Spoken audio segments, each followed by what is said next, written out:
Hi, I'm that girl goddess, and I'm back. Getting ready to read the second book of Malachi in the Old Testament. And it reads as, "And now, O ye priests, this commandment is for you.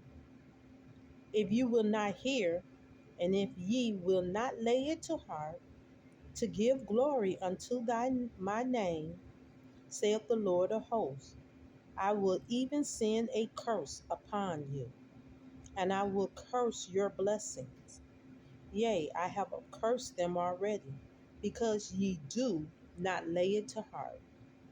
Behold, I will corrupt your seed and spread dung up on your faces, even the dung of your solemn feasts, and one shall take you away with it. And ye shall know that I have sent this commandment unto you, that my covenant might be with Levi, saith the Lord of hosts.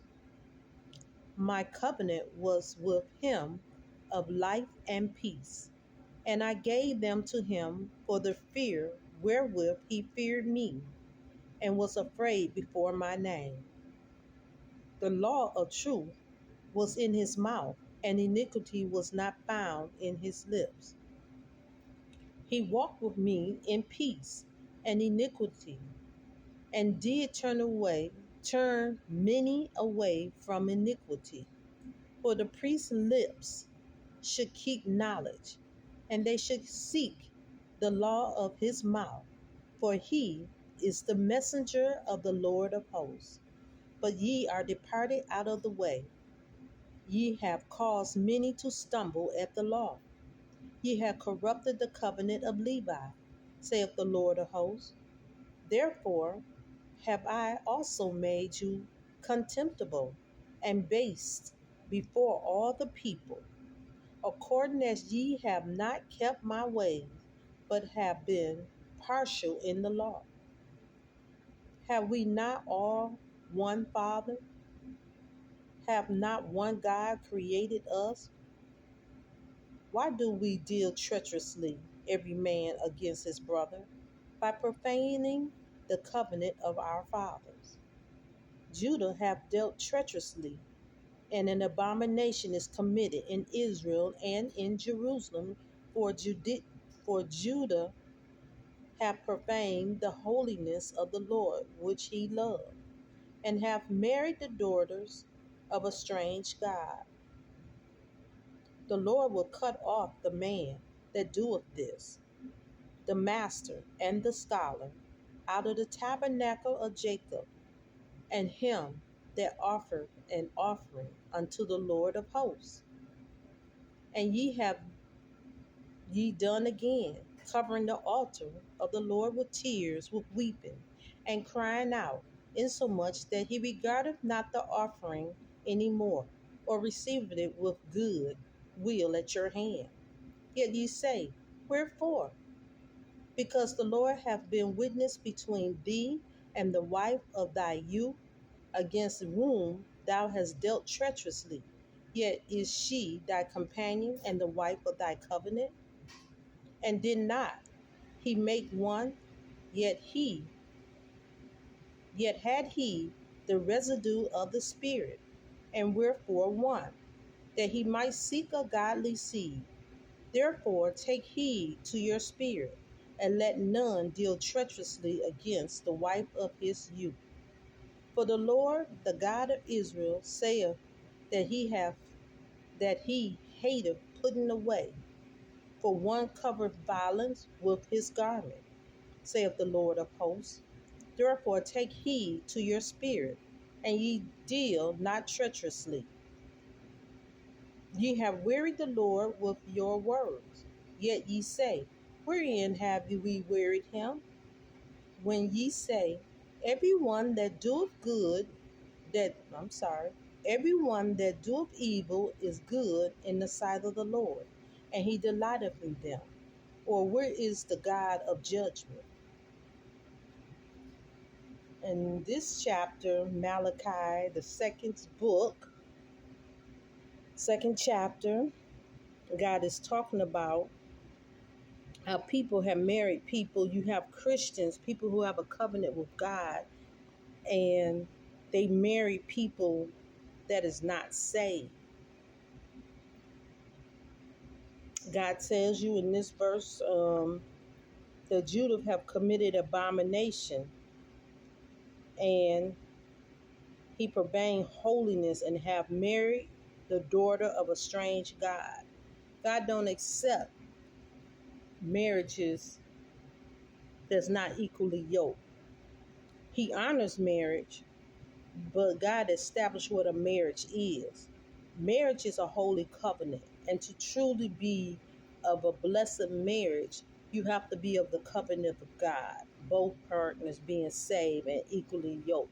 He don't, unless he tell you or guide you to marry a babe and you're a pastor or whatever, you have to follow what he said because he know what is best for you.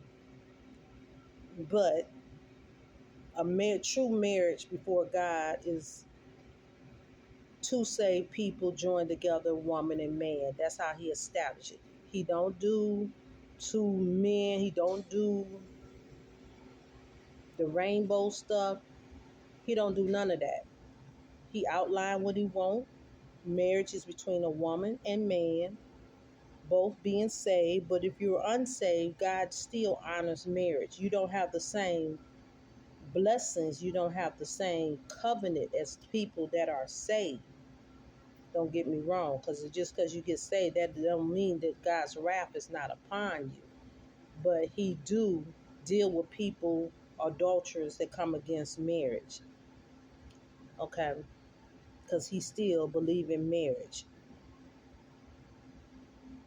And that's what this book is talking about, how the priest, people turned away from God and how he's going to deal with them. They asked us, God is love. So how could he do this? Well, God the Father is all. And when he deals with Christians, yes, he is love, but too much of anything is hatred, okay, or evil. Okay, you can drink so much water. Water is good for the body. If you drink too much of it, it can flood your heart and destroy you. If you go out into the ocean and that salt water get into your system, it can kill you, but it's good for many things. You can get off into the water, and if you can't swim, you can drown. You can be in a tornado and it can pour down real hard, and the force of water can destroy you. But yet it is good for our bodies, and our body is made up of 60 to 70% of water. Just because something is good, don't take it in excess. Now you can't love too much, because you can love your children so much and want to treat them in such a way and don't want to discipline them, and you can call that love, because everybody has a perspective of love until God showed them the error of their ways. You have to set boundaries like he did. He give us instructions on how he want us to live and how he want us to do things.